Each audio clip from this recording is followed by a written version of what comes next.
please marry me? Will you marry me? Millionaire single man begs a homeless girl. But what she asked in return shocked everyone. A greatest ever love story for my loving family, with a beautiful surprise in Chapter 9. Hi, my beautiful, great, and best family. Welcome back to your own family channel, Mr. Peter Stories. May the Almighty bless every woman with unshakable strength, radiant health, and everlasting peace. May He comfort the fighter, mothers whose hearts carry endless sacrifices, uplift the sisters who guide with wisdom, protect the wives who pour their souls into love, and honor the daughters who fill our homes with light and laughter. May no woman in this family ever feel small, for she is a queen created by God, a miracle walking among us and the heartbeat of every home. If your heart is true, right, present. If your love is real, right, I am with Mr. Peter.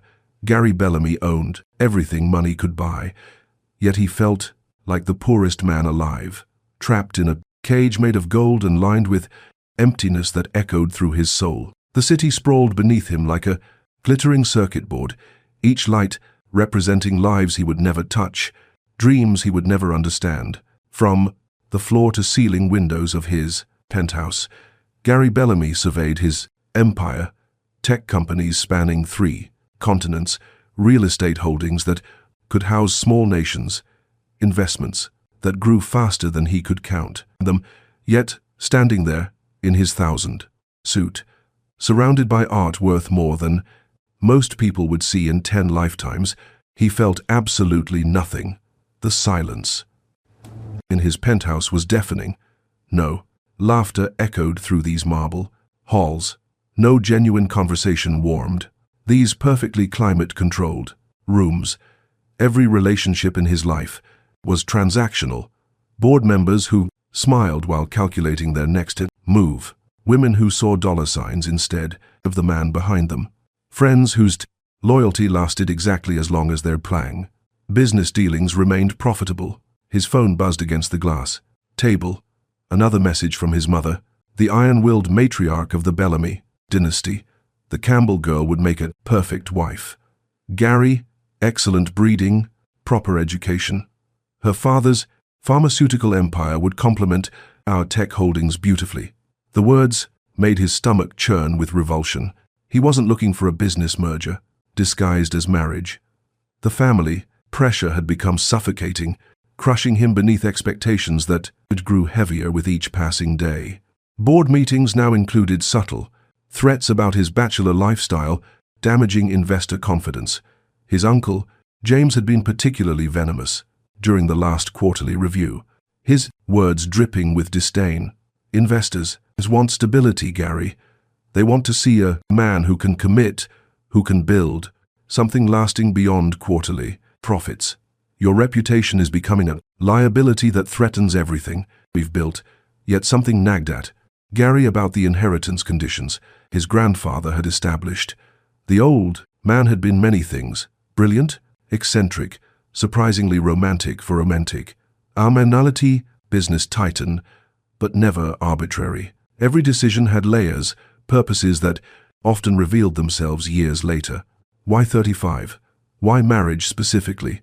His grandfather had once said, "The heart knows what the mind refuses to acknowledge." Gary, sometimes you have to create the right circumstances for truth to emerge. At the time, Gary had assumed he was talking about market opportunities. Gary set down his crystal tumbler of aged whiskey and laughed bitterly, the sound hollow and sharp in the pristine space. A liability. That's what his life had become. One giant actuarial table where love was just another asset to be managed and optimized. He had built an empire by taking calculated risks, by seeing opportunities others missed, by being ruthless when necessary.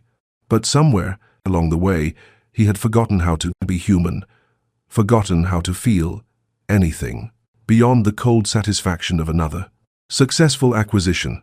The transformation had been so gradual, he hadn't noticed it happening, like watching his hair grow or his face age, changes too subtle to perceive day by day, but devastating in their cumulative effect. He had become a machine, optimized for profit generation, a perfectly calibrated instrument that had lost the ability to play music, only capable of calculating its own efficiency. The irony struck him like lightning against steel. He could buy anything, go anywhere, have anyone he wanted. Yet he felt more isolated than astronauts orbiting in the cold vacuum of space. At least they chose their solitude and knew when they would return to Earth. Gary's isolation was self-threaded, constructed, wrapped in silk, and locked from the inside, with expectations that multiplied like compound interest. Each achievement only raising the stakes for the next.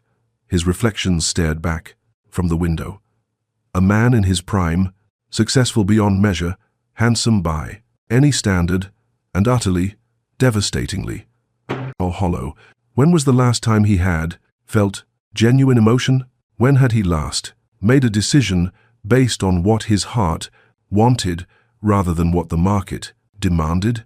When had he last felt truly alive instead of merely existing in this sterile paradise he had created? The memories of genuine feeling had become so distant they felt like stories someone else had told him. He remembered being 8 years old, crying over a dead bird he'd found in the garden, his tears flowing freely until his father's stern voice cut through his grief. "Belamse, don't cry over things that don't matter. Gary, save your emotions for things that affect the bottom line." That moment had been the beginning of his emotional death, the first brick laid in walls that now felt insurmountable. Even his relationships with women had become mechanical transactions. He could predict their responses with algorithmic accuracy, the way their eyes would light up when they learned his net worth, how quickly their affection would cool if he showed any real vulnerability. He had stopped hoping for genuine connection years ago, accepting that his wealth made authentic love impossible. People saw his bank account first, his loneliness never. Sleep had become his enemy, each night bringing the same restless tossing, the same questions without answers that circled his mind. Like vultures, his king-sized bed felt like a wasteland. The silk sheets cold, despite their thread count, despite the perfect temperature controls that regulated everything except the ice in his chest. The sleeping pills his doctor had prescribed only made the emptiness more vivid, turning his dreams into boardroom meetings where he negotiated contracts for emotions he couldn't feel. He would wake from these pharmaceutical-induced nightmares, feeling more exhausted than when he had closed his eyes, haunted by visions of spreadsheets that calculated the cost of happiness in quarterly projections.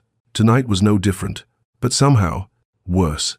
The clock showed 3:00 inches the perfect morning, its red digits glowing like angry eyes in the darkness.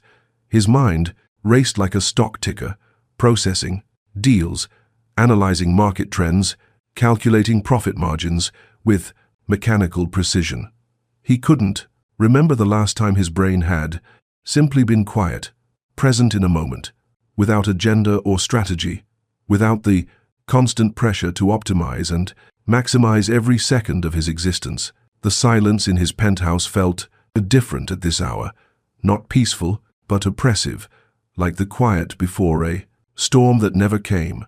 Even the city, sounds 47 floors below, couldn't penetrate the perfect soundproofing that protected him from everything, including the very life he was supposedly living above. Making an impulsive decision that would have horrified his security team, Gary grabbed his jacket and headed for the door. The leather felt foreign against his skin. When had he last worn something that wasn't tailored specifically for him?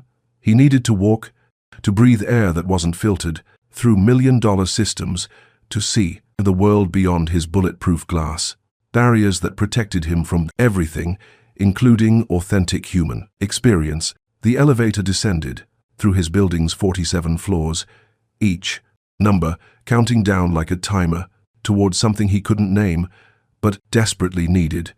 When the doors opened to the street level, he dismissed his night security detail with a wave that broke no argument. Their protests fell on deaf ears. For once, he wanted to be just another man walking city streets, not a target requiring protection from the very world he claimed to serve. The cool air hit his face like a revelation, sharp and honest, in a way his climate-controlled environment never could be. When had he last felt wind that wasn't manufactured by machines? When had he last walked without a destination predetermined by calendar appointments and business objectives? The city at this hour revealed its true face, not the polished, a veneer of daylight commerce, but something raw, more honest, more real than anything his boardroom had ever shown him. His expensive Italian leather shoes clicked against cracked sidewalks as he wandered deeper into neighborhoods, his GPS apps colored red, with warnings about crime statistics and property values. Here, life happened, without quarterly projections or risk assessments. Here people struggled and survived with resources that wouldn't cover his monthly wine budget. Yet, somehow they seemed more alive than anyone in his sanitized world. The contrast struck him like a physical blow, each step taking him further from his protected existence and deeper into something he had forgotten existed. While he worried about which private jet to take to his next vacation home, families in these apartments wondered how to make rent, while he complained about the emptiness of his gilded existence. People here fought for basics he took for granted. The guilt was overwhelming, but so was something else, a strange sense of authenticity he hadn't felt in years. As he walked deeper into the urban maze, something stopped him mid-stride. A sound floated through the darkness, pure and haunting, a woman's voice singing softly, each note carrying pain and beauty in equal measure. The melody was wordless, but its melody was tumuli, spoke to something deep in his chest that had been silent for too long, something he had thought was dead, but was merely sleeping, waiting for the right key to awaken it. Gary found himself drawn toward the sound like a moth to flame, his feet carrying him around corners and down alleys without conscious direction. The voice grew stronger, more distinct, filled with a warmth his penthouse had never known. It was the sound of someone who understood suffering but refused to let it steal their capacity for beauty. Someone who had been broken but had despite, chosen to sing rather than surrender to silence. Following the voice around the corner, Gary froze at what he saw, and in that moment, he realized his Billionaire empire meant absolutely nothing. Chapter 2. The refusal that changed everything. Tamia Sharell had learned long ago that dignity costs nothing, but it's worth everything, and she wore hers like armor, forged in fire and tempered by storms that would have destroyed weaker souls. The scene before Gary defied everything. His world had taught him about value and worth, shattering his assumptions like glass against stone. In the doorway of their side, an abandoned storefront, a black woman sat cradling a small child, her voice weaving magic into the cold night air. Her clothes were worn thin from washing and weather, held together by determination rather than fashion. Her shoes bearing the scars of countless miles walked with purpose, yet she carried herself with a grace that put his society gatherings to shame. A dignity that no amount of money could purchase or poverty could steal. The child's face was pressed against her shoulder, small fingers clutched in the fabric of her coat as if she were the only solid thing in a world that had proven unreliable. She wasn't singing for an audience or hoping for coins. This was pure maternal instinct, the ancient act of using voice to transform fear into comfort, loneliness into connection. The melody seemed to wrap around them both like an invisible blanket, creating a pocket of warmth and safety in the harsh geometry of the quasi urban night. This was Tamia Sharell. Though Gary didn't know her name yet, what he knew was that her presence commanded attention without demanding it, that her strength was evident in every line of her posture, despite circumstances that should have broken her completely. She wasn't performing for coins or pity. She was simply being human in its purest form, offering comfort to a hungry child. Through the only currency she possessed, her voice, her presence, her unshakable humanity. The child in her arms couldn't have been more than 4, thin and fragile, but peaceful in Tamilia's embrace. As she sang, her fingers smoothed his hair with maternal tenderness that made Gary's chest tighten with unfamiliar emotion. Here was love in its most essential form, not dependent on bank accounts or social status, not calculated for maximum return on investment, but flowing freely from a heart that refused to close, despite every reason it should have, sealed itself against the world's cruelties. Gary stepped closer, his now expensive shoes silent against the cracked pavement that told stories his pristine floors never could. Up close, he could see the intelligence in Tamilia's eyes, sharp and assessing the pleases, the way she evaluated him without judgment, but with complete awareness. She wasn't naive about the world's cruelties.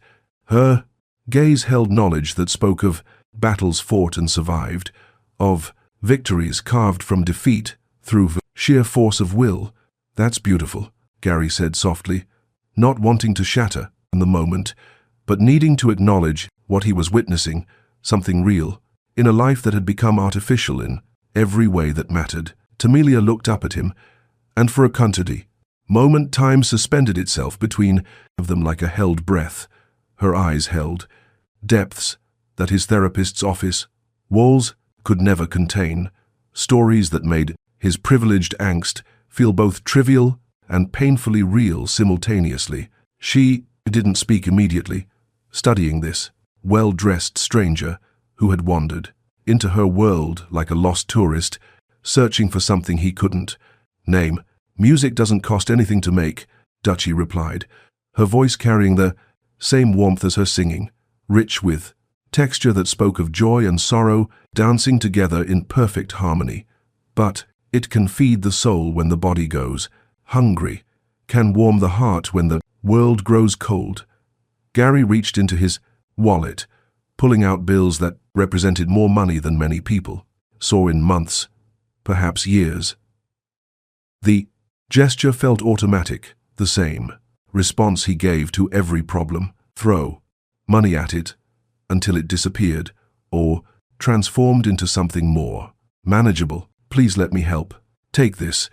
The transformation in Tamilia's posture was immediate and unmistakable, like watching a flower close its petals against an approaching storm. Her spine straightened, her chin lifted with pride that had been tested by fire and emerged stronger, and her eyes flashed with something that made Gary take an involuntary step backward.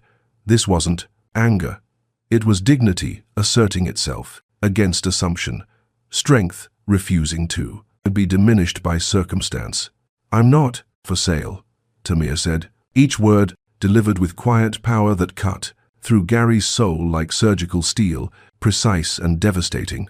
"Not my voice, not my story, not my struggles, not my dignity. I didn't ask you for money, and I don't need your pity masquerading as proofus. Charity." The rejection hit Gary harder than any business failure ever had, striking him in places he had forgotten existed. In his world, money solved everything with mechanical precision. Need something? Buy it. Want someone's attention? Pay for it. Facing a problem? Throw cash at it until it disappeared into the panned, comfortable darkness of solved issues. But here stood a woman who looked at his offering with the same disdain he might show to someone trying to sell him fool's gold or empty promises. "I didn't mean to offend," Margarai stammered, suddenly feeling like the child in this interaction, his usual confidence crumbling in the face of her unwavering strength. "I just thought." "You thought what? That because I'm sitting on a sidewalk, I must be desperate enough to take charity from a stranger?" Tama's voice remained level, controlled, but each word carried the weight of countless similar encounters. That, because my shoes have holes, my pride, I must have them too. That poverty automatically equals surrender. Gary stared at her, recognition dawning. Slowly, like sunrise over mountains, he had never bothered to climb. This woman possessed something his money couldn't buy, couldn't rent, couldn't lease or acquire through hostile takeover or strategic investment. She had integrity that remained unshakable despite circumstances that would have crushed spirits far stronger than most.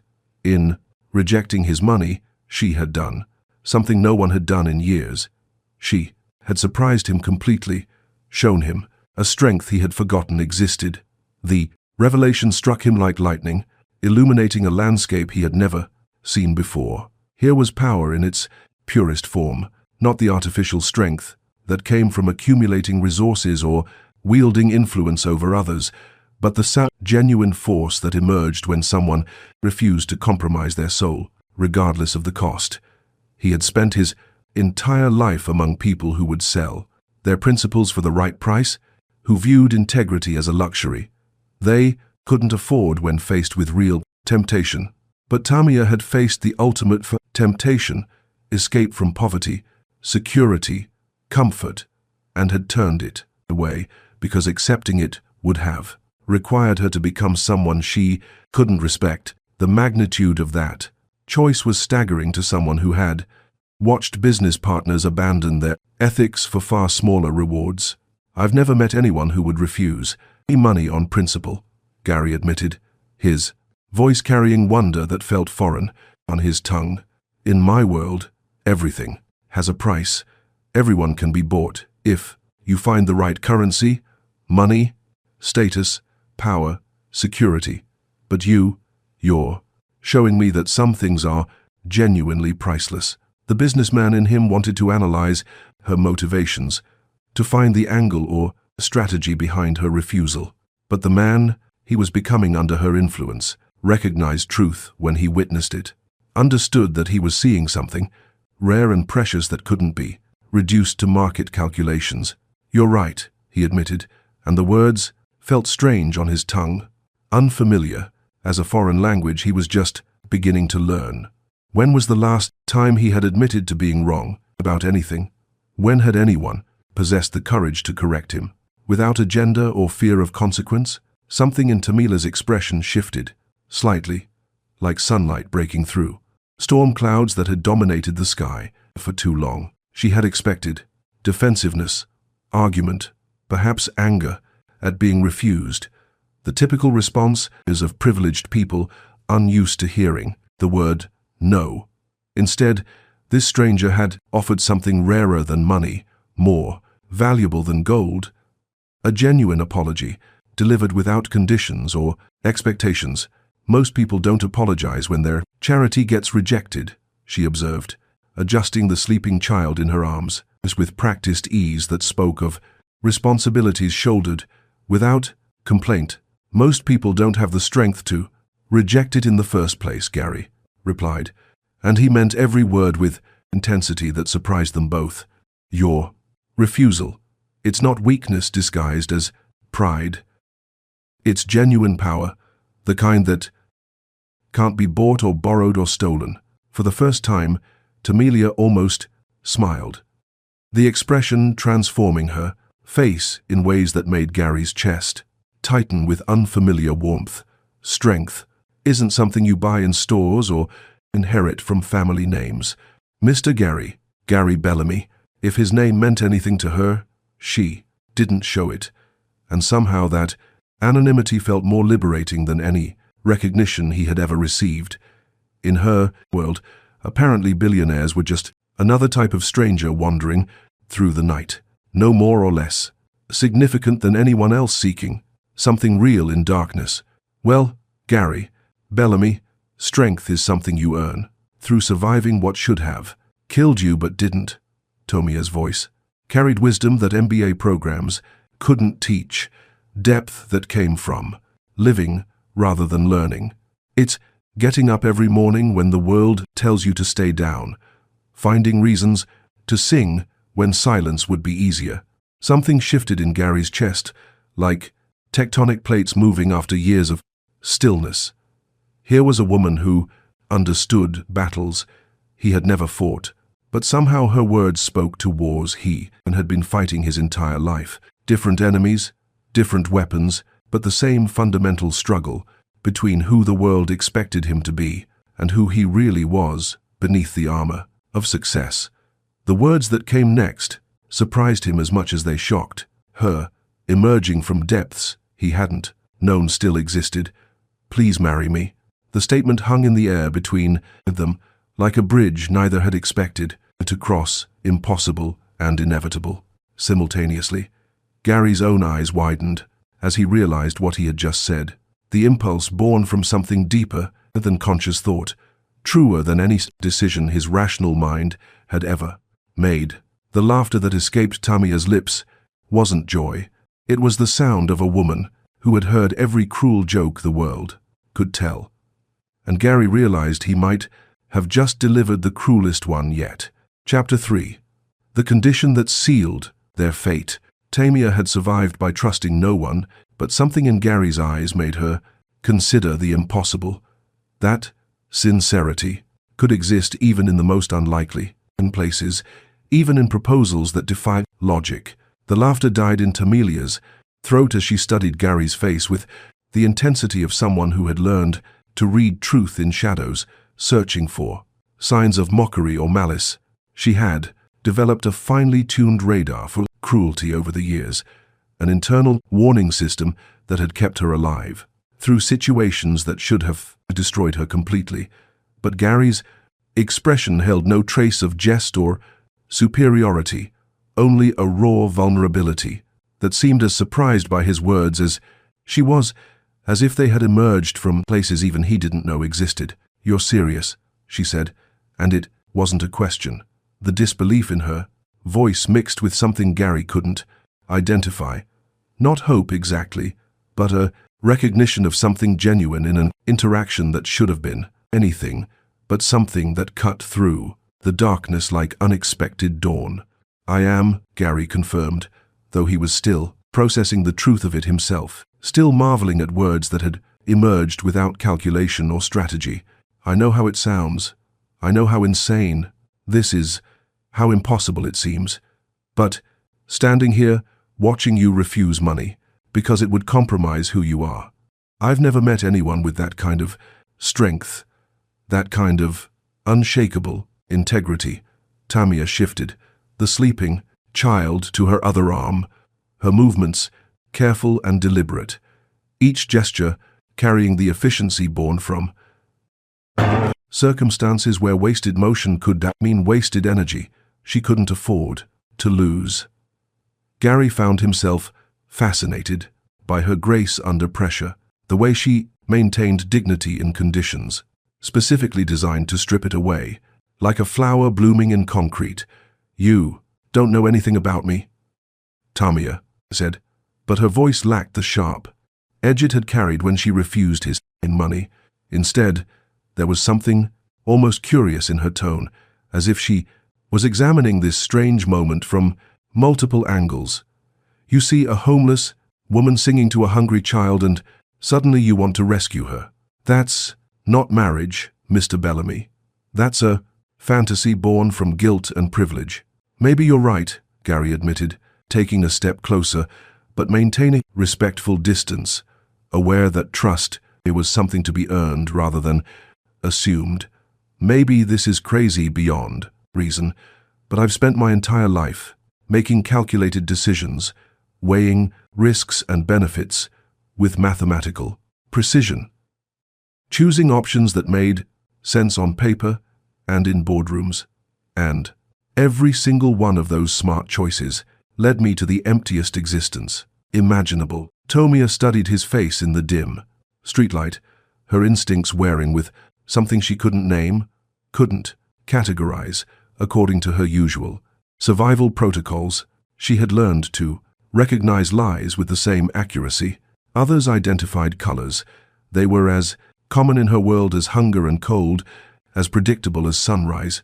But Gary's words carried weight that felt different from the hollow promises she had heard before, heavy with truth that surprised them both. Why would a man like you want a girl like me? The question came out softer than she intended, revealing a vulnerability she usually kept buried beneath layers of protective steel. You could have anyone, models, actresses, society, princesses, who would fit perfectly into whatever world you come from.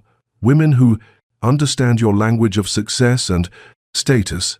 Gary laughed, but there was no humor in it, only the bitter recognition of his own failures, his own journey, through relationships that had looked perfect on paper but felt empty as abandoned buildings. You think I haven't tried that? You think I haven't dated women whose beauty could stop traffic and whose conversation could cure insomnia? Perfect women who said exactly what they thought I wanted to hear, who molded themselves into whatever shape they believed would keep my attention and my wallet open. He ran his hand through his hair, messing the perfectly styled arrangement for the first time in memory, the gesture carrying more authenticity than any professional photograph had ever captured.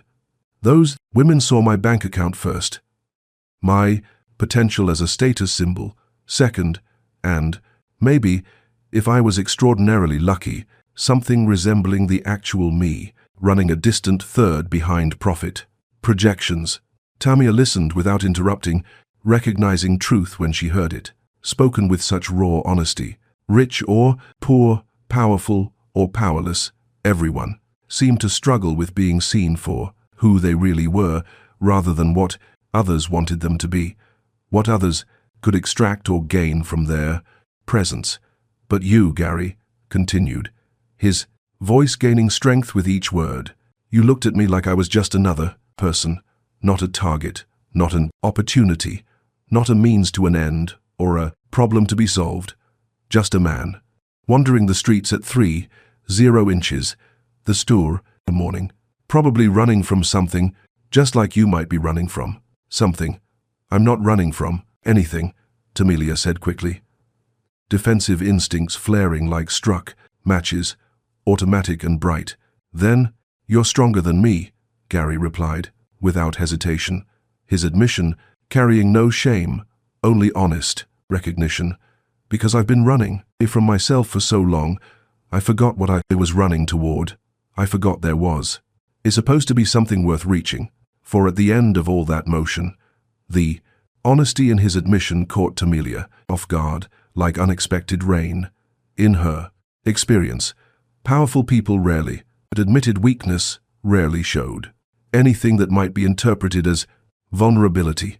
They wore their strength like armor, never allowing cracks to show, lest someone exploit them for personal gain.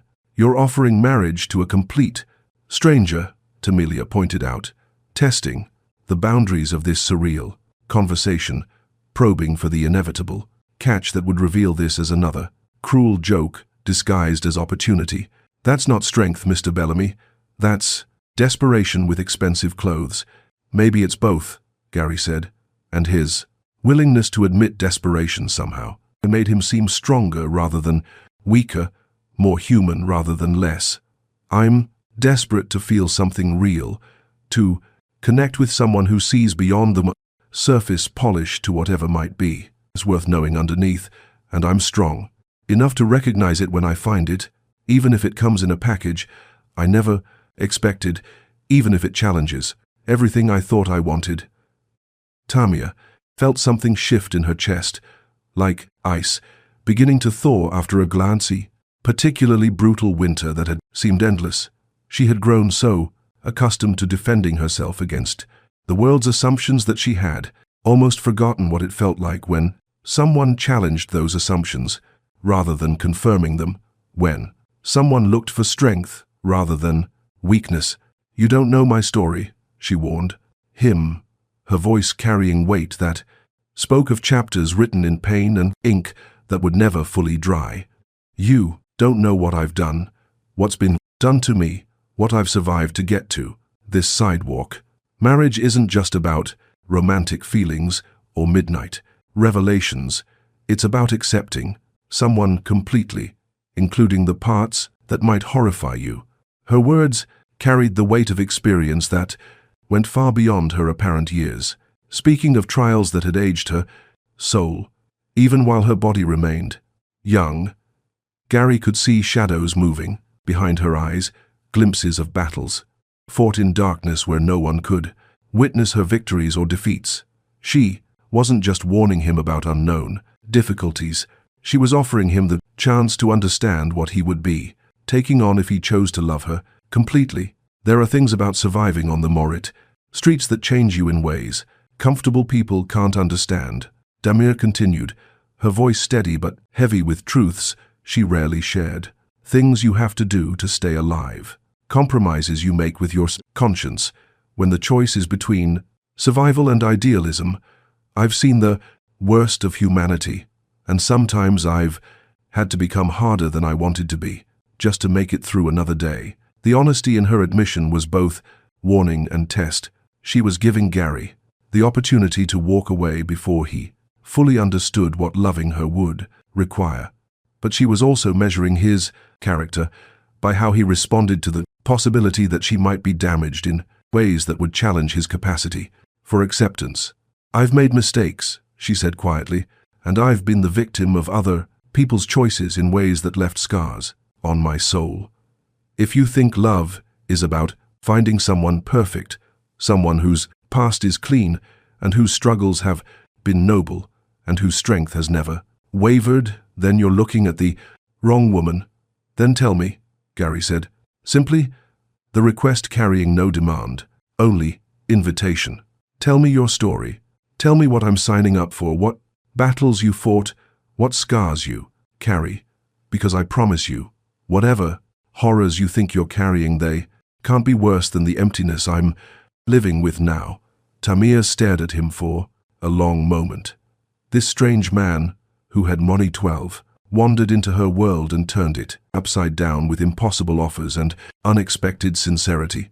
The child in her arms stirred slightly, reminding her that her life wasn't just about her own choices anymore, that decisions had consequences that rippled beyond her own survival. If I even consider this, she said, slowly, her words careful and measured, like steps across unstable ground, it has to be real, not a contract, not a business arrangement, not a charitable gesture that makes you feel better about your privileged guilt or your empty penthouse. Gary nodded, understanding the weight of what she was asking, recognizing the test hidden within her conditions. This must be real, not a contract, Tamir continued, her voice growing stronger with each word, gaining power from her own clarity. If we do this, it's because we choose each other, not because you need a wife and I need shelter. It's because something genuine exists between us, not because we're both running from what we don't want to face alone. The demand hung between them like a bridge waiting to be crossed or burned, challenging Gary to prove his sincerity, extended beyond impulsive gestures and midnight revelations. In his world, contracts defined everything. Relationships, business deals, even family obligations were spelled out in legal terms with escape clauses and penalty fees carefully negotiated. But Tamir was asking for something his lawyers couldn't draft: authentic human connection without safety nets. Real, Gary repeated, tasting the word like he was learning a foreign language that might finally help him communicate something true. No contracts, no conditions beyond what we create together, no safety nets except what we build with each other, one honest moment at a time. Real, Tamir confirmed, and for the first time since he had approached her, she almost smiled as they shook hands in that dark alley. Neither realized they had just set in motion events that would either destroy them both or forge something unbreakable. Chapter 4. The Mansion and the Vultures. Walking into Gary's world, Tamir understood that wealth was just another kind of wilderness, and she had always been a survivor who adapted to whatever terrain life demanded her to navigate. The marble floors of Gary's mansion reflected Dermia's image back at her, like mirrors designed to reveal inadequacy, showing a woman whose worn clothing and weathered shoes told stories these polished surfaces had never heard. But as she walked through the grand entrance hall, her footsteps, silent against stone that cost more than most people's annual salaries, she carried herself with the same unshakable dignity she had shown on the streets, refusing to let circumstances define her worth. The staff stared with expressions ranging from curiosity to barely concealed shock, their professional and composure cracking as they processed the impossible scene before them. Word had traveled through Gary's social network, and with the speed of wildfire, each telling embellished with new details that made the story more scandalous with every repetition. By the time Tamelia crossed the threshold of his home, half the city's elite had already heard impossible rumors about the billionaire's midnight bride, each version more incredulous than the last. "This is your home now," Gary said as he led her through rooms that could have housed entire families, his words carrying intention rather than mere politeness. "Not temporarily, not as my guest or my charity case. This is where you belong now, for as long as you choose to stay." Tamia nodded, but her eyes continued their systematic assessment of her new environment, habits forged by necessity, taking inventory of every detail. She had learned long ago that survival depended on understanding your surroundings completely. Exit routes, power dynamics, potential threats, and unexpected allies. This mansion might be luxurious, but it was still territory that needed to be mapped and understood if she was going to navigate it successfully. The first attack came within hours, swift and surgical as a predator's strike. "Gary, darling, we simply must discuss this situation." The voice cut through the morning air like crystal, against concrete, sharp and precise in its controlled hostility. Patricia Bellamy glided into the dining room, wearing disapproval, like expensive perfume, her gaze fixed on Tamelia with the intensity of someone evaluating a threat to everything they held sacred. Patricia had built her entire identity around protecting the family legacy. Her late husband had entrusted to her care. She wasn't cruel by nature. She was terrified. Terrified that everything she had sacrificed her own dreams to preserve might crumble if the wrong influences entered their world. She had given up her ambitions as a concert pianist to become the perfect society. Her wife had channeled all her creativity into maintaining appearances and managing expectations. In her mind, Tamia represented chaos disguised as love. "Mother," Gary said carefully, tension evident in the single word. "I'd like you to meet Tamelia Sherrill." "Oh, I know exactly who she is," Patricia replied, her smile sharp enough to draw blood. Each word dripping with barely contained venom. "The entire country club has been buzzing about your little charitable experiment.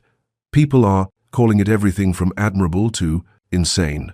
Tamelia set down her coffee cup with deliberate precision, meeting Patricia's hostile stare without flinching or retreating.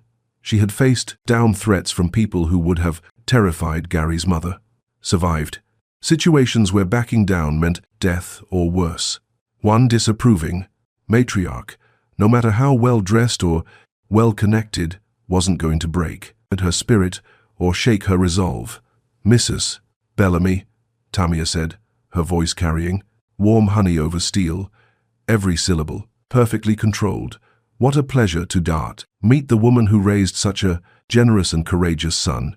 The compliment that wasn't quite a compliment hit its target perfectly, finding the weak point in Patricia's armor of social superiority. The perfectly composed expression flickered for just a moment, enough to let Tamia know she was dealing with someone who understood subtle warfare, but wasn't prepared for it to be waged with such grace.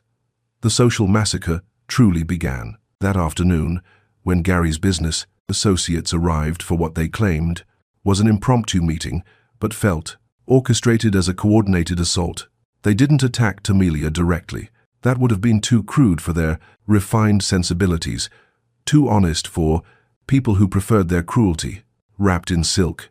Instead, they wielded exclusion like a weapon, discussing charity galas she obviously couldn't attend, referencing social connections she clearly didn't possess, dropping names of schools she had never had the privilege to consider.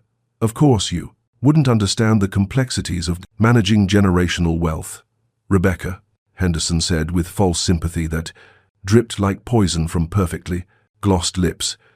Her daughter having been Gary's most recent suitable dating option according to family preferences, it takes a particular kind of upbringing to handle these responsibilities properly. Rebecca's cruelty stemmed from her own insecurities about her family's relatively recent wealth. Her grandfather had been a factory worker, and she had spent her entire adult life trying to erase that history through perfect manners and strategic marriages. The Mia's presence reminded her uncomfortably of the arbitrary nature of social position, the thin line between having and having. Not that she worked desperately to forget. "You're absolutely right," Tamia replied calmly, her smile never wavering despite the calculated insult, her composure unshakable as mountain stone. "I was raised by streets that would consume most people alive without leaving bones behind. It's given me a very particular perspective on what actually matters when everything else is stripped away." The response was so unexpected, so gracefully delivered that several of Gary's associates actually smiled, despite themselves, recognizing strength when they saw it displayed so elegantly. Here was a woman who refused to be diminished by circumstances beyond her control, who turned attempted humiliation into a demonstration of power that left her attackers looking petty and small. But not everyone appreciated her resilience, her refusal to play the victim they expected her to become. The media discovered the story within days, and the coverage was brutal with the efficiency of modern character assassination. Billionaires homeless, bride-dominated headlines, accompanied by photos that had clearly been taken without permission or context. Each image designed to emphasize the contrast between Gary's wealth and Tamilia's humble appearance. Social media exploded, with commentary ranging from disbelief to outright cruelty. Millions of curate strangers feeling entitled to judge a relationship they couldn't begin to understand. "She's obviously a gold digger with exceptional acting skills," one talk show host declared with the authority of someone who missed a meal or wondered where they would sleep. "No one goes from homeless to billionaire's wife without a carefully calculated agenda. This is what happens when wealthy men have midlife crisis," another added with smug certainty, reducing Gary's choice to psychological weakness rather than recognizing the courage it had taken. "He'll wake up from this fantasy soon. Enough." And then what? The attacks weren't just about her poverty. They dissected her appearance with surgical precision, questioned her motives with assumptions that revealed more about their makers than their target, speculated about her past with the cruelty of people who had never faced real hardship themselves.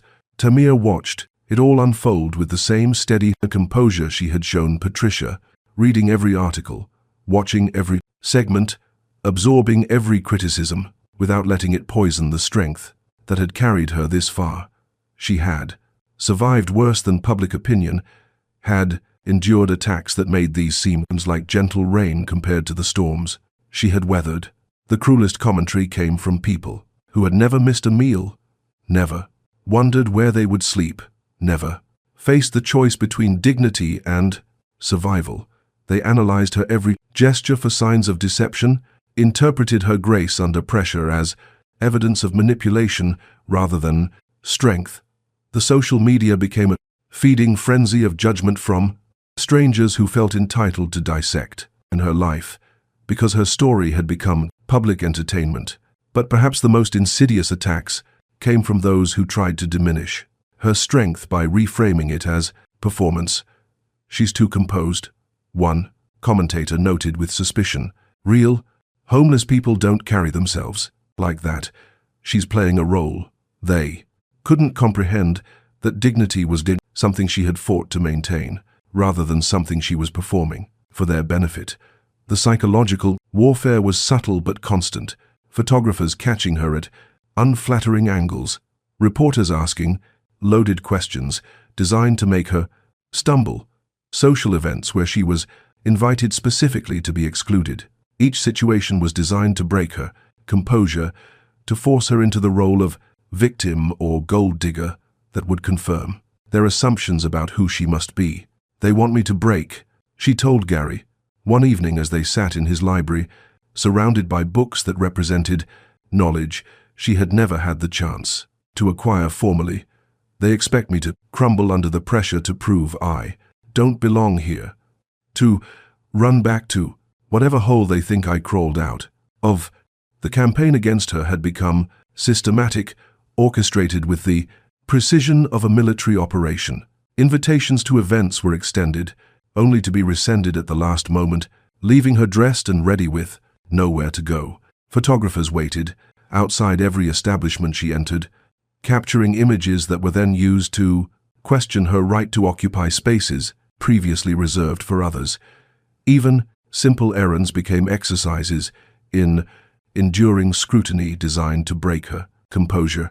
"And what do you want?" Gary asked, though he already knew the answer, by the fire in her eyes. "I want to show them what strength looks like when it's not inherited or purchased," Tamia replied, her voice carrying determination that could have moved mountains.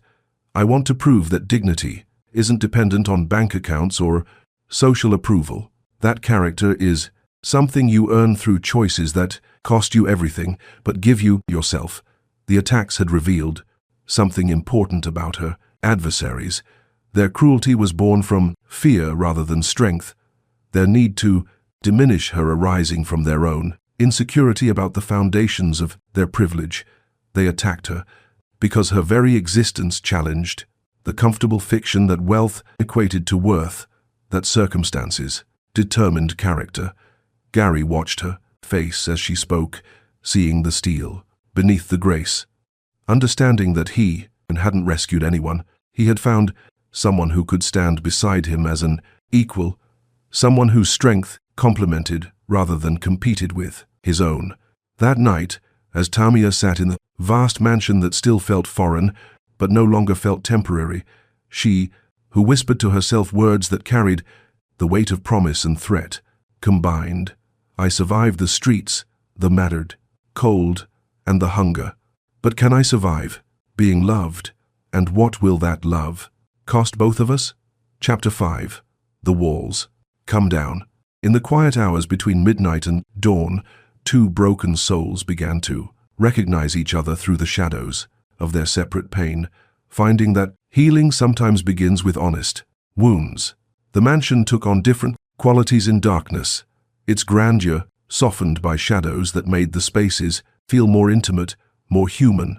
It was during these quiet hours that Gary and Tama found themselves gravitating toward each other, drawn together by an understanding that daylight somehow made more difficult to acknowledge. The formal dining rooms and pristine sitting areas gave way to the smaller spaces, the kitchen where Tamilia would make tea, with hands that still remembered, rationing every precious resource. The library where Gary would find her, reading with the hunger of someone, discovering treasure. Their conversations began tentatively, two people circling each other like careful dancers, learning a new rhythm. Gary had spent so many years having his words analyzed for market implications, and strategic, meaning that simple honesty felt foreign on his tongue. Tama had learned that sharing too much could be dangerous, that vulnerability was a luxury she couldn't afford, in a world that punished weakness without mercy. But something about the darkness made the truth easier, made the walls they had, built around themselves, feel less necessary. "Tell me about the cold," Gary said one night as they sat in his study, the request coming from genuine curiosity rather than morbid fascination.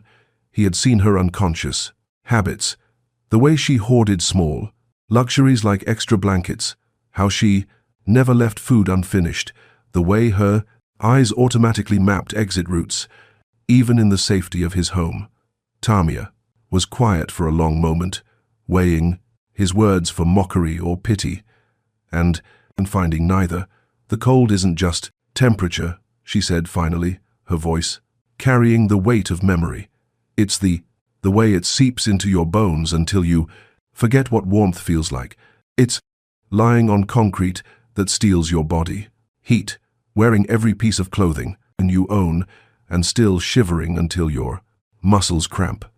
But the worst cold isn't physical. It's the way people look through you like you're already dead, like you don't deserve the same basic acknowledgement they give to strangers who happen to have better circumstances." Gary listened with attention that felt different from the polite interest he usually showed during business presentations. This was focused, genuine engagement with her experience rather than calculation of how her words might benefit him. "How did you survive it? Not just the physical cold, but the invisibility. Don't you learn that? Survival isn't about what happens to," Tamia replied, her fingers tracing patterns on the leather chair that probably cost more than most people's cars. "It's about what you refuse to let those circumstances do to who you are inside." Every morning when I woke up, still alive, still myself, was a victory over a world that wanted me to disappear or become something smaller, something more convenient for everyone else. The stories came in pieces over countless nights, fragments of a life that had tested her in ways Gary was only beginning to understand. She told Tim about the hunger that wasn't just about missing meals, but about the way it hollowed you out, made every decision revolve around the most basic needs. She described the storms that turned doorways into temporary shelters, the rain that soaked through every layer until hypothermia became a real threat, the snow that made every breath a said, conscious effort. But more than the physical hardships, she shared the emotional battles that had been even harder to survive. There were nights when giving up would have been easier, she admitted, her voice steady despite the weight of what she was revealing, when the world felt so indifferent to whether I lived or died that it seemed pointless to keep fighting. "What stopped you?" Gary asked, though part of him already knew the answer.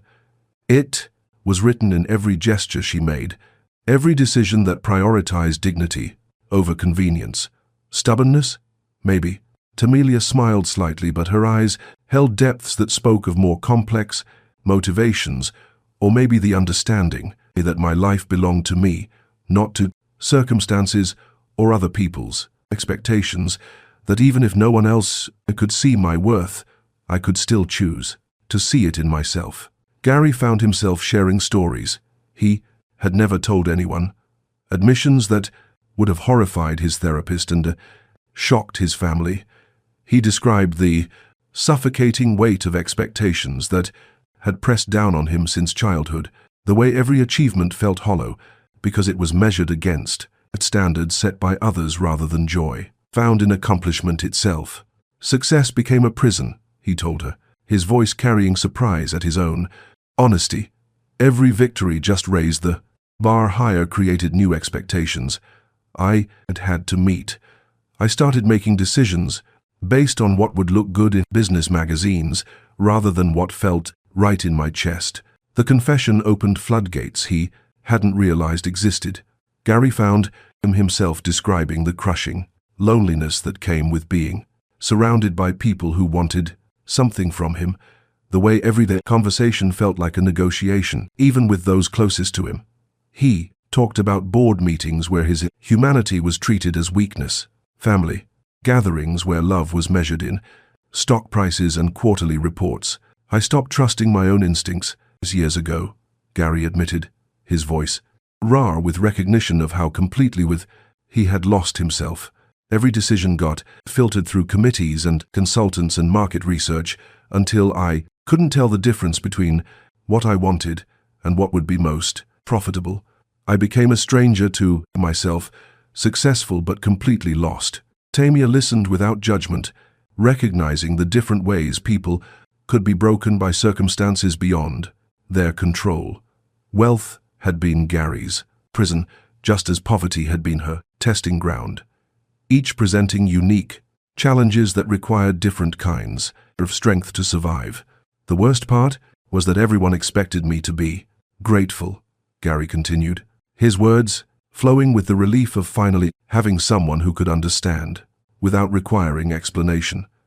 I had everything people dream of having, so any unhappiness was treated as selfishness or weakness. I learned to hide my emptiness behind success, to perform contentment so convincingly that I almost believed it myself. Tamia understood in ways his expensive therapists never had. She recognized the different types of cages people could find themselves trapped within, understood that wealth could be as isolating as poverty when it became the only thing people saw when they looked at you. At least your cage was comfortable, she observed without bitterness, stating fact rather than accusation. Comfortable, but just as real, Gary replied, appreciating that she didn't diminish his struggle, even though her own had been so much more brutal. I was dying by degrees in marble and silk, instead of concrete and cold, but still dying all the same. Their late-night conversations became a ritual, a space where they could shed the performances their days required and simply exist as themselves. Gary discovered that Tamelia possessed intelligence that formal education had never had the chance to polish, but that life had sharpened to remarkable effectiveness. Her insights about human nature, her understanding of what truly mattered when everything superficial was stripped away, challenged his assumptions about success and worth in ways that his Harvard MBA never had. Tamia, meanwhile, began to see past Gary's wealth to the man who had been lost beneath it. She recognized someone who, like her, had been fighting for authentic existence in a world that preferred convenient categories. His privilege hadn't protected him from loneliness or emptiness.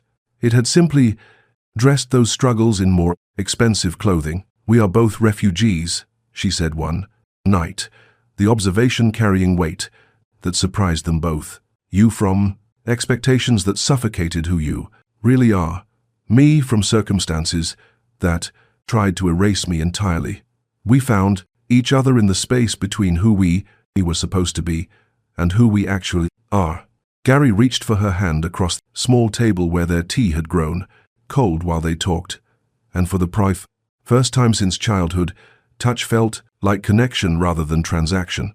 I'm falling in love with you, he said, the words emerging without calculation or strategy, honest as sunrise.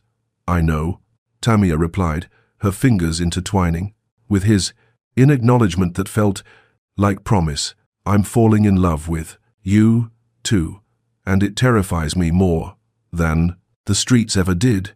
Why? Gary asked, though part of him understood her fear. Love made you vulnerable in ways that survival skills couldn't protect against. Because survival, I understand, Tamia said, her voice carrying both strength and fragility. But being loved, truly, loved for who I am rather than what I might become, that's uncharted territory. That requires a different kind of courage. As they sat together inside the quiet darkness, both understood they were crossing into something that would change them both irrevocably, something that demanded they become braver than they had ever imagined possible. But as Gary and Tamia grew closer, neither knew that her past was about to explode into their present, and the truth would test everything they were building together. Chapter 6. The truth that shattered. Assumptions. The most powerful people are often those who have lost everything and chosen to rebuild rather than retreat, and Tamelia Sharell was about to reveal the full extent of her strength.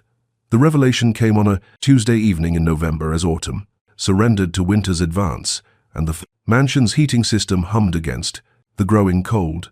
Gary found Tamia in the conservatory, surrounded by plants that thrived in artificial warmth, while the world outside prepared for dormancy. She had been quieter than usual, carrying herself with the weight of someone preparing to share something that would change everything. There's something you need to know about me, Tama said without preamble, her voice steady but carrying undertones that made Gary set down his book and give her his complete attention. Something that changes the story, you think you know. Gary moved closer, settling beside her, on the bench, facing the garden that winter was claiming inch by inch. He had learned to read her moods, to recognize when she was gathering courage for Dutchan money, something that would cost her to share. Tell me. Tamia was quiet for a long moment, her fingers tracing patterns on her jeans, while she assembled words for truths she had kept buried for years. When she spoke, her voice carried the weight of confession and the power of someone who had finally decided that hiding was more exhausting than honesty. I wasn't born poor, Gary. I didn't grow up on streets or in shelters. I came from money, not your kind of money, but enough that I never worried about meals, or shelter, or education. Her words fell into the space between them, like stones into still water, creating ripples that would reshape everything they thought they understood about each other. The confession tasted like copper in her mouth, metallic with the flavor of shame she had thought she'd overcome. Not shame about being poor. She had never been ashamed of 70, that, but shame about the privileged world she had once inhabited without questioning. The assumptions she had made before life taught her what really mattered.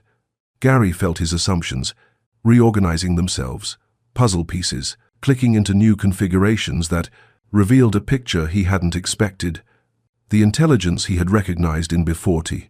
Her, the way she carried herself with innate dignity, the cultural references, and she sometimes made without thinking. Suddenly, they made different sense. My family wasn't just wealthy, Tamelia continued, her voice growing stronger as she moved deeper into territory she had avoided for so long.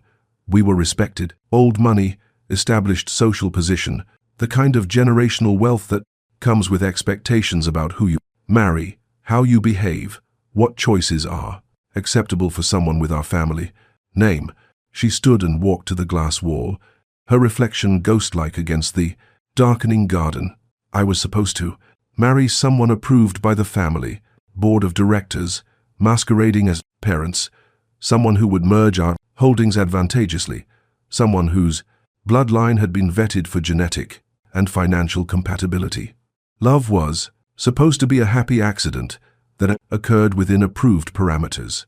Gary remained silent, understanding, instinctively, that this story needed to be told without interruption, that each word was costing her something precious.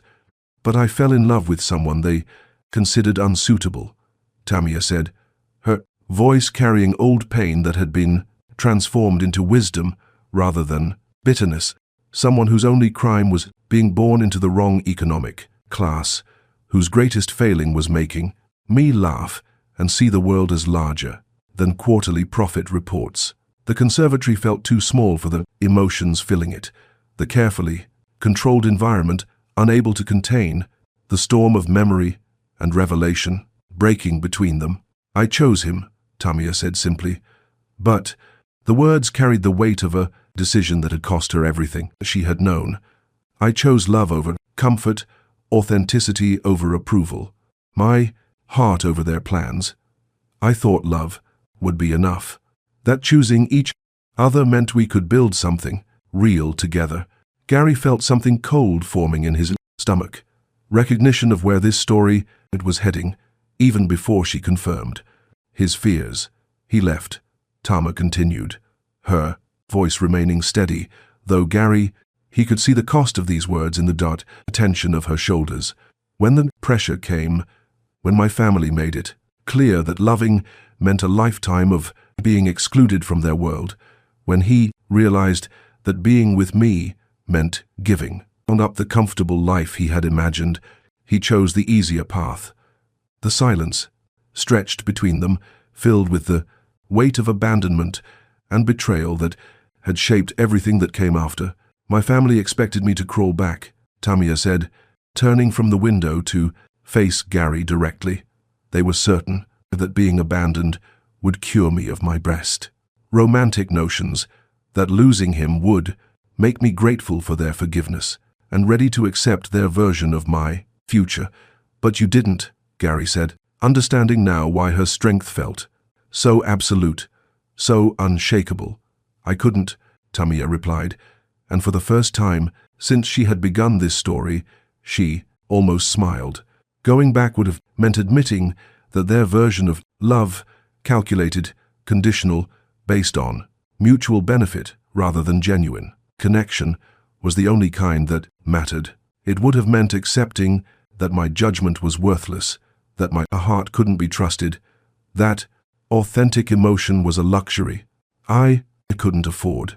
Gary began to understand the full scope of what she had sacrificed, the courage it had taken to choose dignity over comfort, integrity over security. So I left, Tamia said, her voice carrying pride alongside pain. I walked away from trust, funds and inheritances, from family, connections and social position, from everything I had ever known. I chose to be homeless rather than soulless, to risk poverty rather than accept spiritual bankruptcy. The magnitude of her choice hit Gary like a physical blow. She hadn't just survived homelessness, she had chosen it. Rather than compromise her principles, had voluntarily entered a world of struggle and hardship because she refused to let others define the terms of her existence. The first night was the hardest, Tamia continued, her voice carrying the weight of memory that had been buried but never forgotten. I sat in a park with nothing but the clothes I wore and the chain around my neck, watching families go home to warm dinners while I wondered what I had done. My phone kept ringing. My mother, my siblings, even some of my father's business associates who thought they could convince me to come to my senses. Gary could picture her in that moment, young and terrified but unbreakable, choosing the unknown over the unacceptable. They offered me everything, Tama said, her eyes distant, with the pain of choices that had cost her more than anyone should have to pay. A trust fund, larger than what I'd walked away from, an arranged marriage to someone more suitable, even the promise that they would accept my original choice if I would just come home and discuss it rationally. But I understood what they really meant, that love was negotiable. The principles were luxuries I couldn't afford. That being true to myself was less important than floss. Being comfortable, the silence stretched between them, filled with the enormity of sacrifice that few people could comprehend, let alone make. I learned things about myself in those 5 years that I never would have discovered. In comfort, Tamia said, her voice growing stronger, I learned that I could survive anything except betraying who I really was. I learned that dignity isn't inherited. It's earned through choices that cost you everything, but give you yourself. How long? Gary asked, his voice rough with emotion. He was still processing. 5 years, Tamia replied. 5 years of learning what I was really made of. 5 years of discovering that dignity doesn't depend on bank accounts or family approval. 5 years of finding out what strength looks like when it's bare, tested by everything life can throw at it. The number hung between them like a bridge across an ocean of experience. Gary could barely imagine. 5 years of winters without adequate heating. 2 years of hunger that went beyond missing meals. 5 years of being invisible to a world that preferred not to acknowledge her existence, but also 5 years of discovering inner resources she might never have found in comfort. 5 years of learning that survival was as much about maintaining humanity as sustaining physical life. There were moments when I questioned everything, Tama admitted, her voice carrying the weight of complete honesty. Nights when I wondered if pride was worth dying for, if stubbornness was just another word for stupidity. But every time I considered going back, I realized I had become someone I couldn't abandon, someone who chose authenticity over ease, someone who proved that circumstances don't determine character. Gary stared at her, seeing her completely for the first time. This wasn't a woman who had been defeated by circumstances. This was someone who had faced the ultimate test of character and emerged victorious. She had proven that her values weren't just comfortable philosophies, but principles, worth sacrificing everything to maintain. The magnitude of her choice expanded in his understanding, like ripples from a stone thrown into still water. She hadn't just chosen poverty over compromise. She had chosen to discover who she really was when every artificial support was stripped away. When only the essential self remained. You chose the streets, he said, awe evident in his voice, rather than surrender who you really are. I chose authenticity, Tamia corrected, a voice carrying power that filled the conservatory. I chose to find out who I really was when everything artificial was stripped away, and I learned that I'm strong enough to survive anything except becoming someone I couldn't respect. The weight of her choice continued to unfold in Gary's understanding, like layers of meaning in a complex piece of art. She hadn't just walked away from money, she had walked away from the entire system that defined worth through accumulation rather than character. In doing so, she had proven that identity wasn't something inherited, but something forged through choices that revealed the true nature of the person making them. The hardest part wasn't the physical discomfort. Demir continued, her voice carrying the reflection of someone who had had years to process her experience. It wasn't the hunger or the cold or even the danger. It was learning to see myself as worthy of love and respect when the entire world seemed determined to prove otherwise. When you're homeless, people look through you like you're already dead, like your humanity is somehow diminished by your circumstances.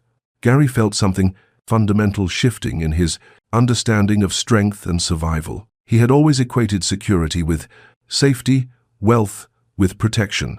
But Tamir had discovered something more powerful, self-respect that couldn't be taken away by external circumstances, dignity that existed independent of others' recognition or validation. But I also learned things about human kindness that I never would have discovered in comfort, Tamelia said, her expression softening with memory. There's a solidarity among people who have nothing that the wealthy can't understand. Strangers sharing their last meal, offering shelter when they barely have enough for themselves, protecting each other, not because of what they might gain, but simply because it's right. The revelations kept coming, each one adding depth to Gary's understanding of the woman he had chosen to love. She hadn't just survived the streets. She had been educated by them in ways that no university could replicate, learning about human nature and social dynamics from a perspective most people never gained access to. As Tamelia finished her story, Gary's phone buzzed against the glass table and beside him.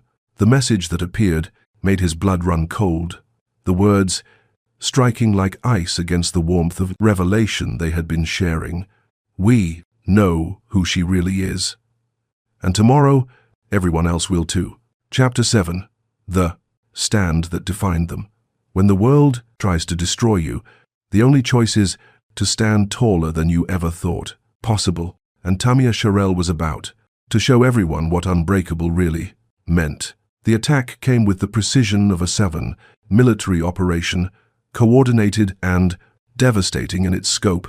Gary's phone rang at dawn, his publicist's voice tight with panic as she delivered news that would have sent most people into hiding. They found her family records, Gary, her real name, her background, the inheritance she walked away from. It's everywhere. Television, internet, newspapers. They're calling her everything from a trust fund fraud to a master manipulator. Tamia stood in the kitchen making coffee with hands that remained perfectly steady despite the chaos erupting around them. She had been expecting this moment since the night.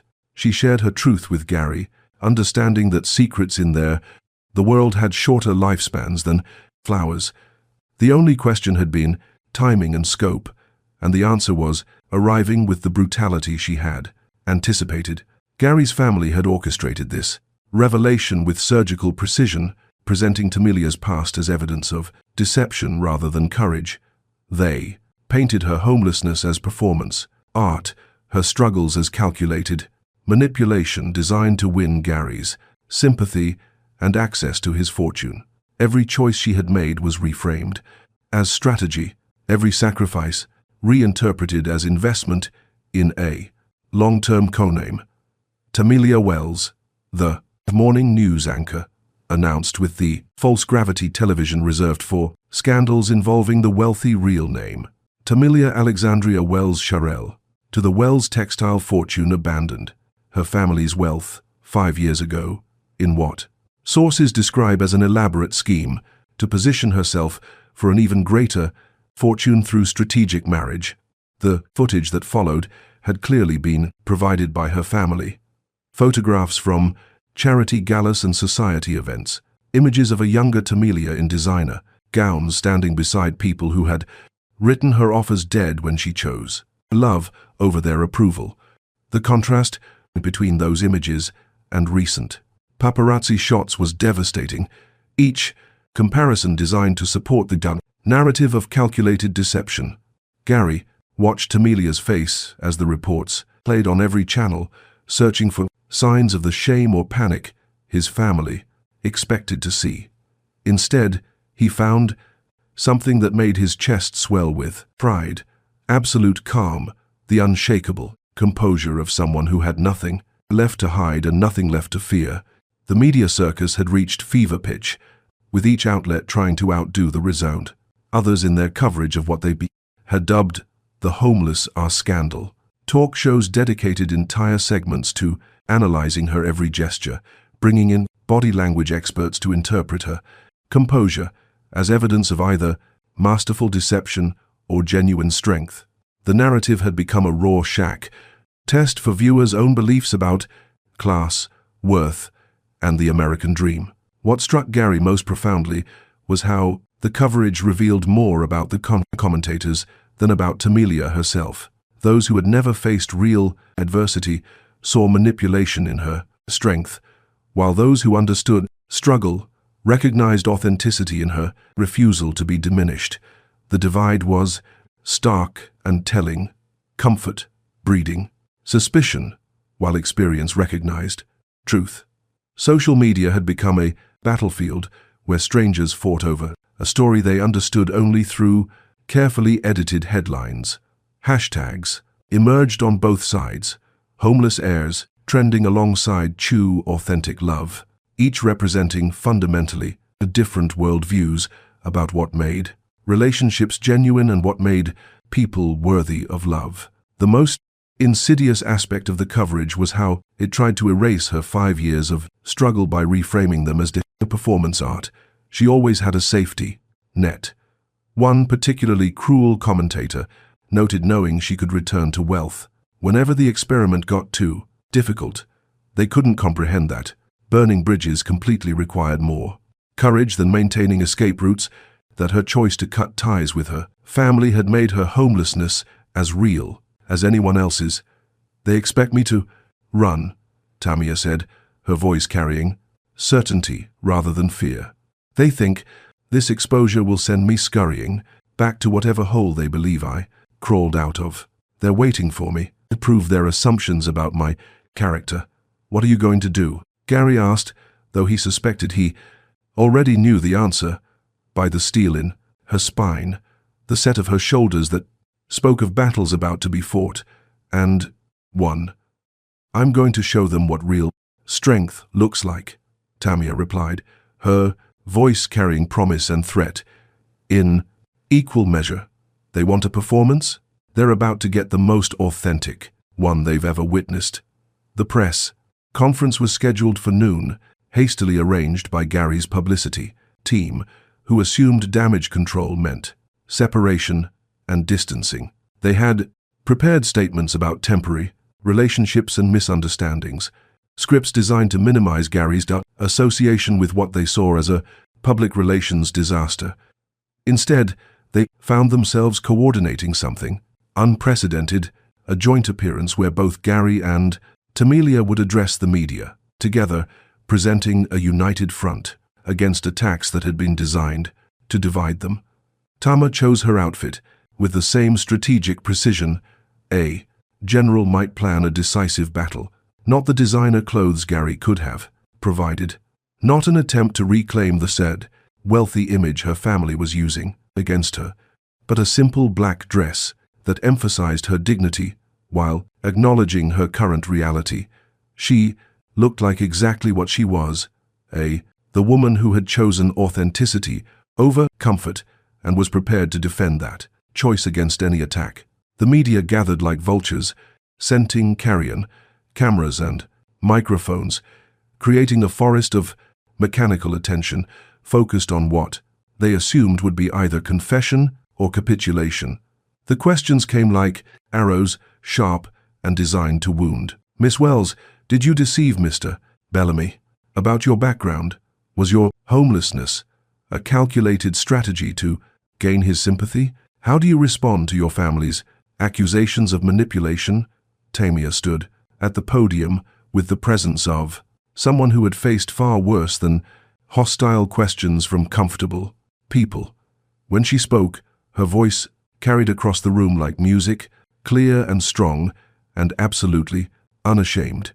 "My name is Tama Chararel," she began, claiming the identity she had chosen rather than the one she had inherited. "5 years ago, I made a decision that shocked my family and apparently continues to shock many of you. I chose love over money, authenticity over approval, and integrity over comfort." The room fell, silent, reporters recognizing something in her tone that suggested this wasn't going to follow their expected script. "I didn't deceive anyone about my background, because my background is not my identity," Tamia continued, her words carrying power that made cameras focus and notebooks still. "Who I used to be matters less than who I chose to become, and when everything was taken away. I'm not defined by the money I walked away from, but by the strength I found when I had nothing left but my principles." She paused, scanning the room with eyes that held no shame, no apology for choices that had cost her everything and given her more than she could have imagined. "I will never hide again," Tamia declared, each word ringing like a bell in the fusant. Sudden silence. "Not from my past, not from your judgment, not from the consequences of choosing authenticity in a world that prefers comfortable lies. I survived 5 years on streets that would terrify most of you, not because I was planning some elaborate deception, but because I refused to compromise my soul for comfort." The declaration hung in the air like thrown gauntlet, challenging everyone present to match her courage or acknowledge their own lack of it. Gary stepped forward then, his movement deliberate and unmistakable. He took Tamia's hand in full view of every camera, every recording device, every journalist who had come to witness what they assumed would be her destruction. The gesture sent shockwaves through the assembled media, cameras flashing with renewed intensity as they captured the 11 of us Custavale, a moment that would define how this story was remembered. This wasn't damage, control, or strategic positioning. This was a man publicly choosing the woman he loved over every other consideration, making a statement that no public relations team would have recommended. "This is my wife," Gary said, his voice carrying across the room with absolute certainty that silenced even the most aggressive reporters, "and I've been prouder of anyone in my entire life." The statement was bold enough to shift the entire narrative, transforming what should have been Tamila's moment of exposure into Gary's declaration of commitment. But the power of the moment went deeper than words. It was visible in the way he stood beside her, not as protector, but as equal, not as rescuer, but as partner who had chosen to link his fate to hers, regardless of public opinion. The crowd of reporters began to shift their focus, recognizing that they were witnessing something unprecedented in their experience of covering the wealthy. and powerful. Instead of the pattern of rich men distancing themselves from controversy, they were seeing someone who moved closer to it, who claimed it as his own choice rather than running from association with it. Some of the journalists began to reframe their questions, no longer attacking Tamila's motives, but trying to understand Gary's decision. "Mr. Bellamy, are you concerned about the impact this will have on your business interests?"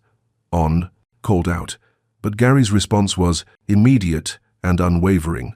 "My business interests are secondary to my personal commitments," he replied, his words carrying the weight of decision made without reservation. "Success that requires me to abandon the people I love isn't success worth having." Instead of the shame and retreat everyone expected, Dumier squeezed Gary's hand and smiled, not the brittle expression of someone putting on a brave face, but the genuine warmth of someone who had found exactly what she had been searching for without knowing she was looking. As they faced the cameras together, standing hand in hand against the storm of scrutiny and judgment, neither knew that the biggest revelation was yet to come, one that would change everything they thought they knew about their marriage and the forces that had brought them together. Chapter C. Bwest that revealed the truth.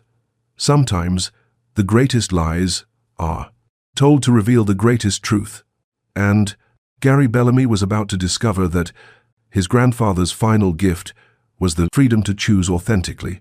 The lawyer arrived exactly 1 week after Ross's the media storm, his appearance as precisely timed as everything else about this revelation that would reshape Gary's understanding of his entire life. Jonathan Myers had been the Bellamy family attorney for 3 decades, a man whose reputation for discretion was matched only by his talent for dramatic timing when situations required revelation rather than concealment. Gary and Tamilia sat together in the mansion's library, surrounded by books that represented knowledge neither of them had needed for the education they had received in the streets and boardrooms of real experience. Their hands were intertwined, fingers locked, together with the strength of people who had weathered storms and emerged more connected rather than broken apart. "Mr. Bellamy, Mrs. Bellamy," Jonathan began, his formal address of Tamilia carrying recognition that legal documents didn't always reflect social reality. "I'm here regarding your grandfather's estate and certain provisions that have now become relevant to your circumstances." Gary felt tension coiling in his chest like a spring wound too tightly. His grandfather had been a man of elaborate schemes and complex motivations, someone who believed that the most important lessons could only be learned through experience rather than explanation. Even in death, his influence continued to shape Gary's life in ways that were only now becoming clear. "There's something salient you need to understand about the data inheritance conditions you believed governed your marriage requirements," Jonathan continued, opening a briefcase that contained documents bearing the weight of truth long concealed. That you marry before your 35th birthday to maintain control of the family trust. It was never real. The words landed in the quiet room like stones thrown into still water, creating ripples that would continue expanding long after the initial impact. Gary stared at the lawyer, his mind struggling to process information that challenged everything he had believed about the forces shaping his life. "I don't understand," Gary said, his voice carrying the confusion of someone whose fundamental assumptions were being scrutinized, systematically dismantled. Jonathan smiled with the expression of someone about to deliver news that would change everything in ways both wonderful and terrifying. "Your grandfather created that condition as a test. Mr. Bellamy, he was deeply concerned that the pressures of wealth and social expectation would prevent you from ever discovering what real love looked like, would trap you in relationships based on mutual benefit rather than authentic connection." Tamilia listened with the focused attention of someone whose survival had depended on understanding the motivations of powerful people, recognizing the complexity of what they were hearing even before its full implications became clear. Your grandfather was a student of human nature, Jonathan explained, settling back in his chair as if preparing to tell a story that had been waiting years for the right audience. He watched your father marry for status, your uncle choose wives like business acquisitions, your cousins treat relationships as networking opportunities. He saw a family pattern that horrified him. Love, reduced to spreadsheet calculations and compatibility assessments. Gary suddenly remembered other moments. His grandfather's searching questions about happiness, the way he had studied Gary's face during family gatherings, his cryptic comments about authentic connection that had seemed like philosophical rambling at the time. He was testing all of us, wasn't he? Watching to see who might break the pattern. Gary felt pieces of his life rearranging themselves like a puzzle, being solved by invisible hands, showing him a picture he had never imagined existed. He spent the last 5 years of his life designing this test. Jonathan continued, his voice carrying admiration for a complex mind that had worked beyond its own death to guide someone it loved. He studied psychology, consulted relationship experts, even hired private tumor and revelancy investigators to understand how people behaved when they thought no one was watching. He wanted to create circumstances that would force you to choose authentically. The elaborateness of the deception was staggering in its scope and touching in its motivation. He believed that given complete freedom, people often make safe choices that protect them from vulnerability, Jonathan said. But given the right pressure, the right urgency, they reveal who they really are beneath all the rays. Protective mechanisms. He invented the marriage requirement, Jonathan continued, his words carrying the weight of revelation, long prepared but carefully timed to create urgency that would force you to make decisions based on instinct rather than calculation, to choose from your heart rather than your head or your family's expectations. Gary felt the world tilting around him like a ship in heavy seas. Everything he thought he knew about his choices, shifting into new configurations. You're telling me that my decision to marry Tamala wasn't influenced by inheritance pressure, because there was no inheritance pressure. Precisely, Jonathan confirmed, his smile growing wider as he witnessed understanding. Dawn, every choice you made regarding your relationship with Mrs. Bellamy was authentic, uninfluenced by financial considerations or family obligations. You chose each other freely, which was exactly what your grandfather hoped it would happen when the artificial constraints were removed. The silence in the library felt profound, heavy with the weight of truth that was both liberating and overwhelming. Gary had spent months believing he was defying family expectations and financial pressure to be with Tamia, when in reality he had been following his grandfather's deeper plan to help him discover authentic love. Tama was the first to speak, her voice carrying curiosity rather than accusation. Did he know who Gary would choose? Jonathan shook his head, his expression thoughtful. He couldn't predict the specific person, but he understood Gary well enough to know that, when freed from artificial constraints, he would recognize genuine connection when he found it. He believed that real love would be unmistakable if Gary was forced to choose without the safety net of approved options.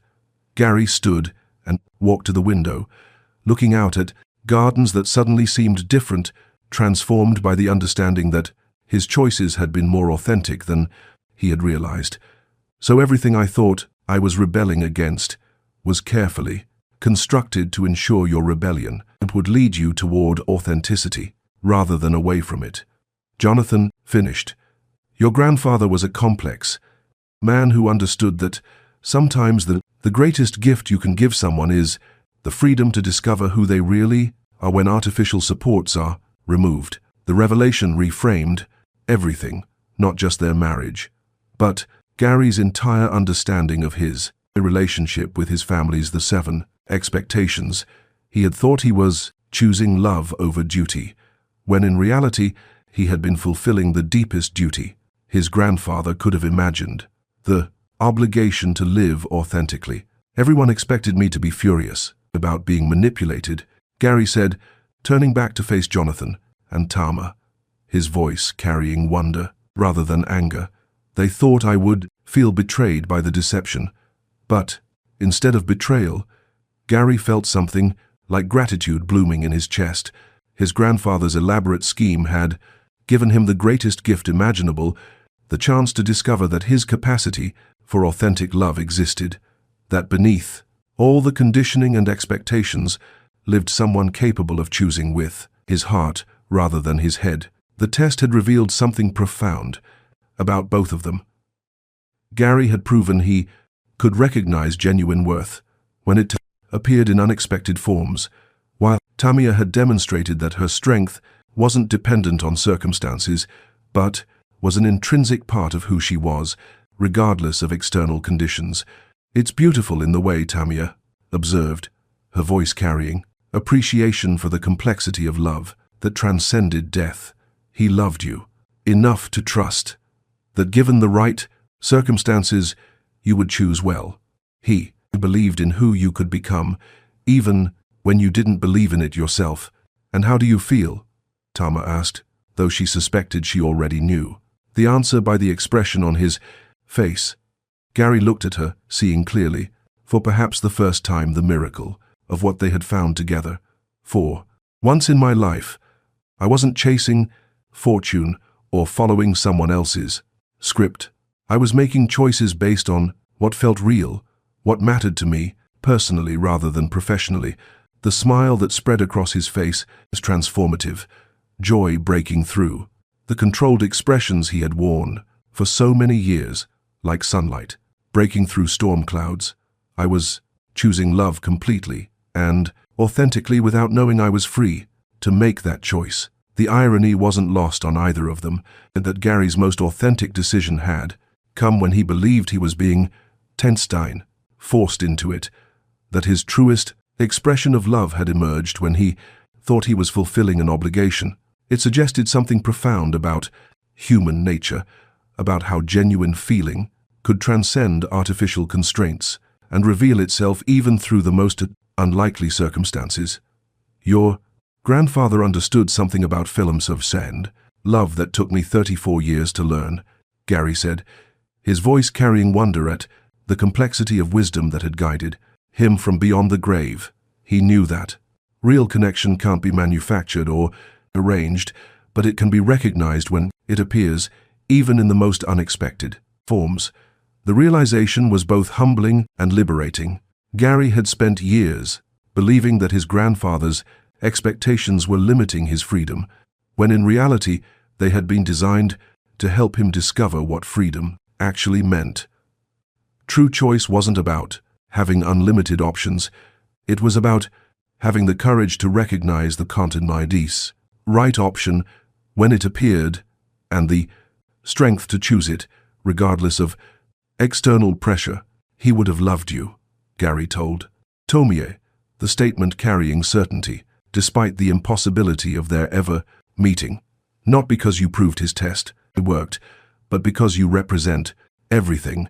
He hoped I would be wise enough to recognize strength that doesn't depend on circumstances, authenticity that can't be purchased, love that chooses based on character rather than convenience." Jonathan gathered his papers, his mission completed with the satisfaction of someone who had delivered exactly the right news at exactly the right moment. The lawyer had been carrying this secret for months, waiting for the precise moment when its revelation would provide confirmation rather than confusion, validation rather than doubt. As the lawyer prepared to leave, he paused at the library door, his expression carrying the warmth of someone who had witnessed something beautiful unfold according to plan. He would be proud of both of you, not just for finding each other, but for choosing each other, despite every apparent obstacle.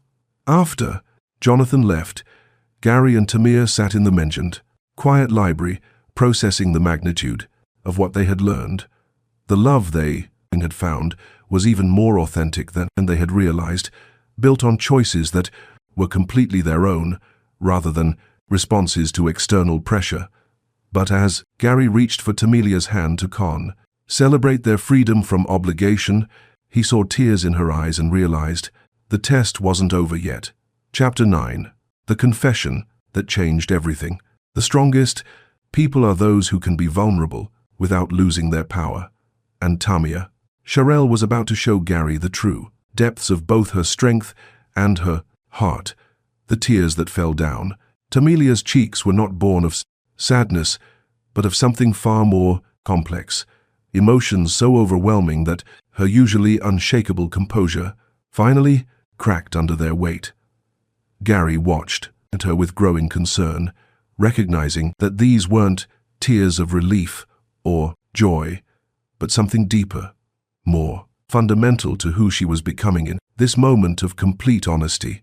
"Tamia," Gary said softly, reaching toward her, but stopping just short of pasture touch, understanding instinctively that she needed space to find her words, without the comfort of physical connection influencing what she had to say. "You don't understand," Tama said, her voice breaking in ways Gary had never heard before, revealing vulnerability that made her seem simultaneously more fragile and more powerful than he had ever seen her.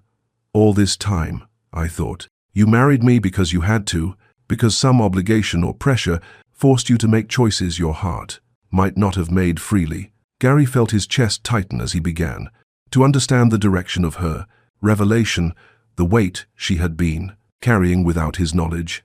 "I convinced myself that I was strong enough to build something real from artificial beginnings," Tama continued, her words coming between the tears that she wasn't trying to stop or hide. "I told myself that even if you started this marriage for the wrong reasons, I could make you stay for the right ones, and that I could earn your love through strength and patience, and proving I was worth choosing freely." The admission hung between them like exposed nerve, raw and honest in ways that took Gary's breath away. He had never imagined that his strong, unshakable Tamilia had been harboring such doubts, had been fighting battles he hadn't even known existed. But hearing that lawyer, understanding that every choice you made was authentic, from utter the beginning, Tama's voice gained strength, even as tears continued to fall, her words carrying the power of truth finally set free. "It changes everything I thought I understood about us, about what this means, about why we're here together." Gary moved closer, no longer able to maintain distance when she was sharing something so fundamental to her understanding of their relationship. "Tell me what you're thinking. Help me understand what this changes for you." Tamia looked at him through tears that made her eyes shine like stars reflected in water, her expression carrying vulnerability and strength in measures that seemed impossible to balance, but that she managed with grace that left him breathless. "I never needed your mansion, Gary," she said, her voice steady, despite the emotion making her words thick with feeling. "I never needed your name, or your money, or your social position. Those things were never why I said yes to your impossible proposal in that alley." Gary waited, understanding that she was building towards something important, something that would define who they were together moving forward. "All I ever wanted," Tama continued, her voice growing stronger with each word, "was someone who truly sees me. Not what I used to have, not what I lack now, not what I might become with the right opportunities, but just me, the person I am right now, in this moment, with all my history and all my scars and all my strength, earned through surviving what should have broken me." The confession was delivered with the force of prayer and the precision of oath, words that carried the weight of everything she had learned about herself through years of testing and trial. "I wanted someone who would choose me," Tama said, her tears slowing as truth found its proper voice. "Not because I fit into their world perfectly, not because I solved some problem or filled some gap in their life, but because something about who I am resonated with, something about who they are. I wanted to be chosen for me." Gary felt his heart expanding in his chest, making room for the love that had just revealed new depths he hadn't known existed. Watching Tamilia in this moment of complete vulnerability, he understood that he was witnessing something sacred, the complete opening of a heart that had he learned to protect itself through necessary walls that were now coming down by choice. And that's exactly what had happened, Gary said, his voice carrying certainty that made Tamila's remaining tears feel like celebration rather than sorrow. Every choice I made, every moment I chose you over comfort or convenience or family approval, all of it was in the BD life, in the Maya Mayoteri, in the seed, with his splung, authentic. All of it was my heart. Choosing yours before my mind could interfere with calculations or strategies. Tamia smiled through her tears, the expression transforming her face in ways that made the mansion's expensive artwork pale by comparison. I know that now, and knowing it, really, understanding that you chose me freely, it's terrifying and beautiful and more than I ever dared to hope for. Why? Terrifying? Gary asked, though he suspected he understood her fear. Because being chosen freely means I'm truly seen, Tama replied, her honesty continuing to flow like water from a saigzam in spring that had finally found its primed source. It means I can't hide behind the debt, idea that circumstances brought us together. Can't protect myself by believing that your love is conditional, or temporary, or based on misunderstanding about who I really am. The fear in her voice was real and raw, the terror of someone who had learned to dullity, survive by controlling what others could see of her, who had used circumstances as armor against the vulnerability that comes with being completely known. For so long, I could tell myself that if you ever truly saw me, all my flaws, all my fears, all the ways I'm broken from, everything I've survived, you would understand that you had made a mistake. Tamilia continued, her words coming faster now, as if speaking them quickly might make them less frightening. I could protect myself with the belief that your love was circumstantial, that when the novelty wore off or the pressure got too intense you would remember that you had other options, better options, easier options. Gary felt his heart breaking and healing simultaneously as he understood the depth of fear she had been carrying, the weight of believing herself unworthy of tame, authentic love, despite every evidence of her extraordinary worth. But if you also chose me freely, Tamia whispered, her voice barely audible, but carrying the weight of confession that felt like prayer, then there's nowhere to hide. Then I have to believe that I am actually worthy of being loved as completely, and that terrifies me more than the streets ever did, because I don't know how to protect myself from hope that real. The vulnerability in her admission was breathtaking, showing Gary a woman who could face down any external enemy, but was still learning to trust that she deserved the very thing she had always and wanted most. Her strength hadn't made her fearless. It had made her brave enough to feel fear and keep moving forward. Anyway, Gary reached for her hands, holding them with touch that felt like promise and sanctuary combined. You are truly seen, Tamia. Every part of you, your strength and your vulnerability, your past and your present, your choices and your dreams. I see all of it, and I choose all of it, completely and forever. The words hung in the air between them, like vows spoken in a church made of trust rather than stone, witnessed by truth rather than congregation. I love you, Tamilia, whispered, the simple words carrying weight that made them feel both revolutionary and inevitable.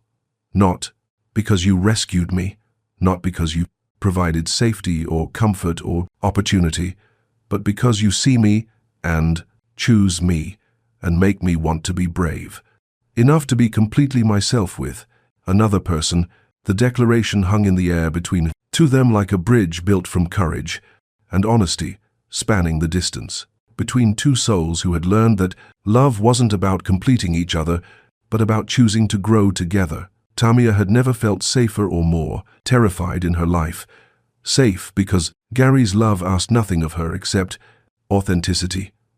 Terrified because authenticity meant she could no longer hide behind the armor of self-reliance she had worn for so long. "I love you, too," Gary replied, understanding that they were crossing into territory that would change them both irrevocably. "And I'm about to show you exactly what that feeless means."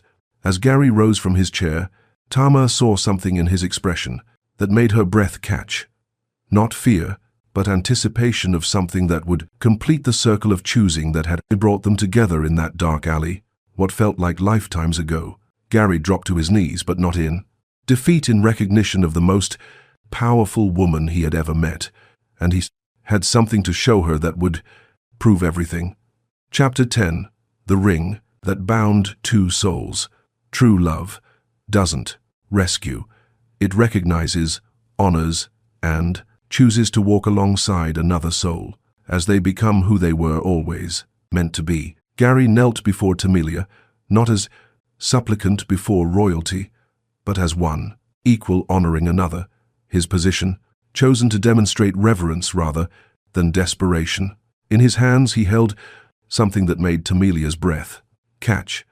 Not a diamond that represented wealth or status, but something infinitely more meaningful. That proved he had been listening to every story she had shared, understanding every truth she had revealed about what actually mattered to her. The ring he presented was crafted from gold that gleamed warm in the library's soft lighting, but it was the source of that gold that made Tamia's eyes fill with tears of recognition and wonder. Gary had taken the chain she had worn during her years on the streets, her only possession of value beyond the strength of her spirit, and had it transformed into something that honored both their journey together and her courage in surviving alone. The craftsmanship was exquisite.